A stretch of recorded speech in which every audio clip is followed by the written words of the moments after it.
Hi you guys, this is Miss Rachel, and so we are beginning a new unit called Theme versus Main Idea. And so we're going to be doing notes a little bit differently this time. I'm going to be doing it through a video, and I'm going to be teaching you just like this. And so as I'm talking and showing you my slides, I want you to be writing down and copying the notes that I want you to in your composition book. So it's going to be like the same thing, but instead of me talking in front of you in class, you're just going to be listening to my video, and that's how you're going to learn the content and get the notes that you need. So the first PowerPoint is this one, and this upcoming unit that we're going to be talking about is theme versus main idea.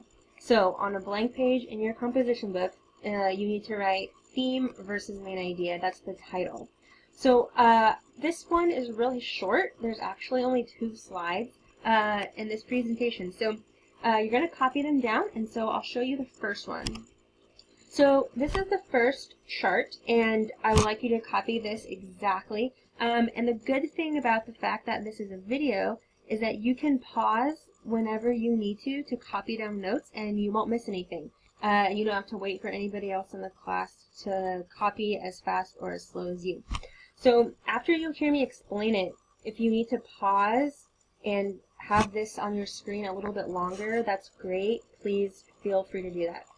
So we're talking about the difference between theme and main idea, and those are 2 different things. So if you can see on the left side, the theme of a story is the moral, message, or lesson. And then on the other side, we have the main idea. The main idea of a story tells what it is mostly about, and it says it's a 1-sentence summary. So if you look on the left, the theme doesn't have to be a complete sentence. It can just be 1 word. The main idea, however, does have to be a sentence.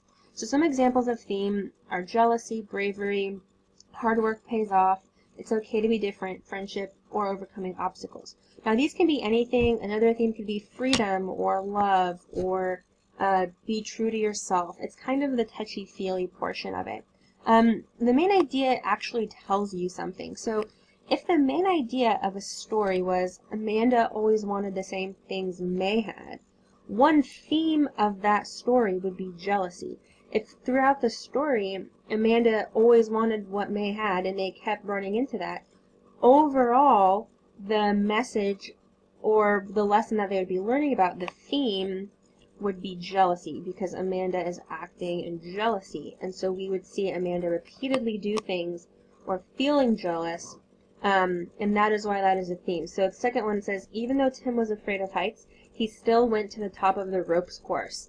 And in a story about that, you would probably see Tim over and over again doing things that he was scared of and conquering it. So if you look on the other side, it says bravery, because Tim would be acting out in bravery.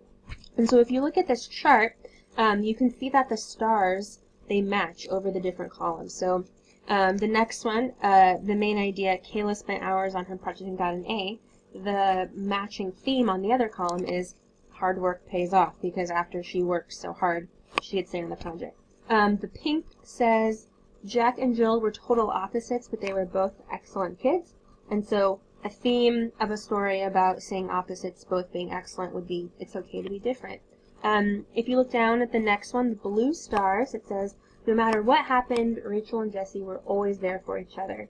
And so a story talking about Rachel and Jesse moving through different things, that would show friendship. That would be a theme that's reoccurring in the story. And then the last one, Jake was wheelchair bound, but he made the team. And so that one would be overcoming obstacles. So if you need to pause the video right now, if you don't have all of these things copied down, go ahead and pause and then press play so you can see the next slide. Please make sure that you are using the colors and color coding. Make the chart, so that will be helpful for you. Okay, so I'm going to move on to the next slide. This is the last one. Sorry if this one's a little bit fuzzy. Once again, you're going to just be making a second chart, and so this one is theme versus central idea. And just so you guys know, main idea and central idea mean the same thing. You can use those words interchangeably. So main idea, central idea, exactly the same thing. So once again, let's look at the red. I hope you guys are seeing the red and the blue theme.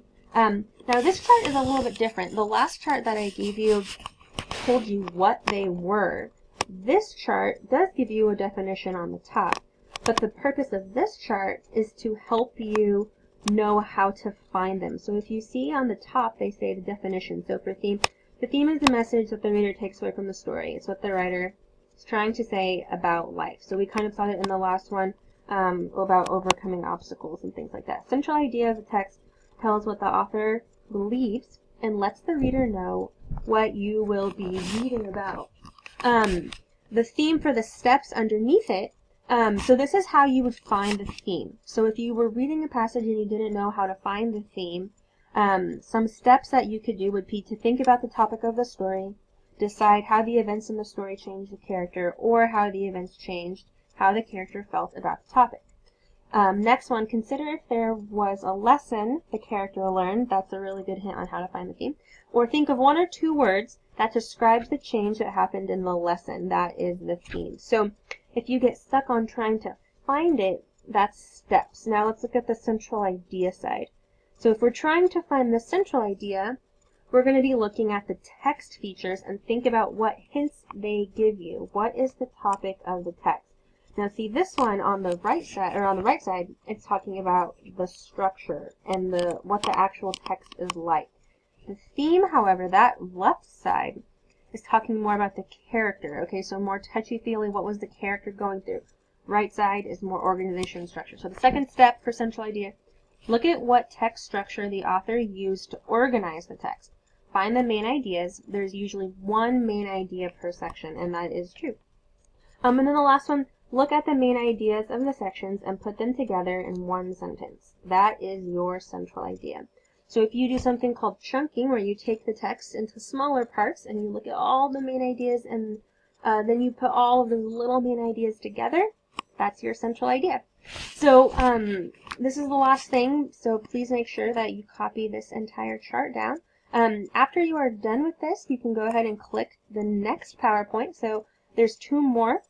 Now that you know about theme and main idea, what the differences are, the next 2 PowerPoints we're going to be focusing in a lot on theme and main idea separately. So this was like the intro starter video, so you kind of see the differences between the 2, and now we're going to move forward into deeper of both of those things. Okay, so once again, if you need to pause this, go ahead so that you can finish writing down the slide, and when you're done, please go ahead and click on the next PowerPoint video that I made for you, and you can go ahead and listen to that one.